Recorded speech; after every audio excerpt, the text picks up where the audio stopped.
కేసీఆర్కు సెట్ నోటీసులను తీవ్రంగా ఖండించారు మాజీ ఎమ్మెల్యే చిట్టెం రామ్మోహన్ రెడ్డి. బీఆర్ఎస్ నేత దూదిమెట్ల బాలరాజు యాదవ్ నిప్పులాంటి కేసీఆర్పై తప్పుడు ఆరోపణలు చేస్తున్న రేవంత్ రెడ్డిని ఖబర్దార్ అంటూ హెచ్చరించారు.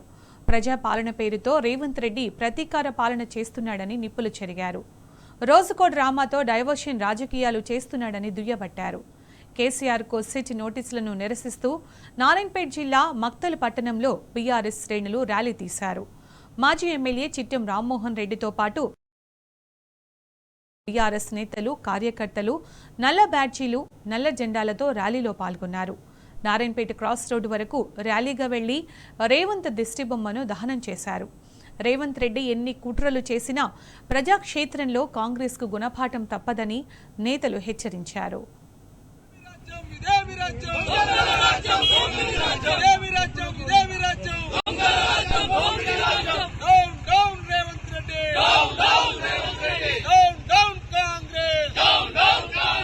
తెలంగాణ సాధించిన ముఖ్యమంత్రులు కేసీఆర్ గారి మీద సిట్టు విచారణకు నోటీసు కూడా చాలా దరిద్రం. ఎందుకు ఈ కక్ష సాధింపు చేస్తున్నారో కాంగ్రెస్ ప్రభుత్వం రేవంత్ రెడ్డి గారు అర్థం కావట్లేదు. ఆయనకు దీంట్లో ఏం ఆనందం పొందుతాడో, ఏం సంతోషం పొందుతాడో అది ఆ దేవునికి ఎరక.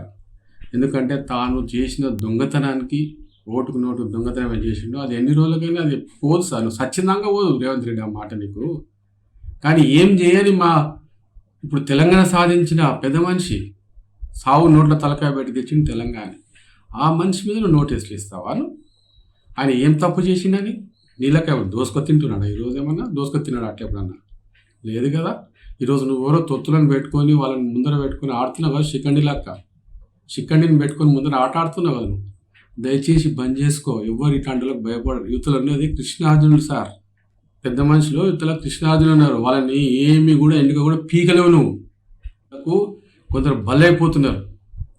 ఎవరు ఎంత కుటుంబం నుంచి ఎంత ప్రలోభాలు చేసినా, ఎంత నష్టం చేసినా కూడా సింహం లక్కనే ఉంటుంది. అది ఇట్లా ఒకసారి గుహలకి వెళ్ళి బయటకు వచ్చిందంటే నీ బొక్కలు కూడా మిగిలవు. అది మాత్రం గుర్తుపెట్టు. ఇవాళ రేవంత్ రెడ్డి గారు మరి ఇవాళ నిప్పు లాంటి కేసీఆర్ గారి పైన తప్పుడు ప్రచారం చేస్తే తెలంగాణ ప్రజలు నిన్ను తుక్కు రేగొడతారని కూడా నేను హెచ్చరిస్తా ఉన్నా. ఇవాళ రేవంత్ రెడ్డి వ్యక్తిత్వం ఏందో, రేవంత్ రెడ్డి తెలంగాణకి ఏం చేసిండో ప్రజలకు తెలుసు. కేసీఆర్ గారు తెలంగాణ రాష్ట్రాన్ని ఎట్లా సాధించిండో, ఏ త్యాగాలు చేసిండో తెలంగాణ ప్రజలకు తెలుసు.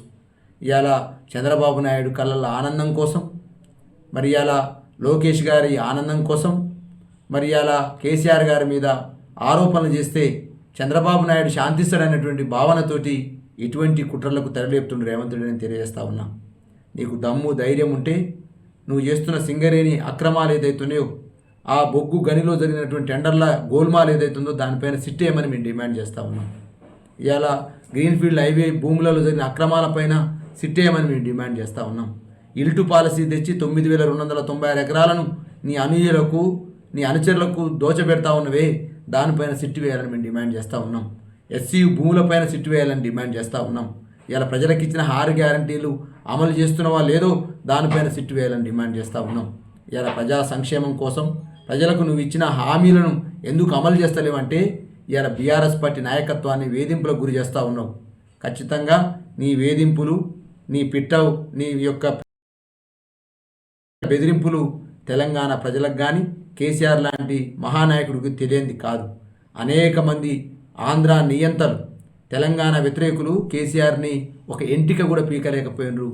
నువ్వు కేసీఆర్ని కాదు, కేసీఆర్ గోర్ని కూడా టచ్ చేయలేవు రేవంత్ రెడ్డిని తెలియజేస్తా ఉన్నా.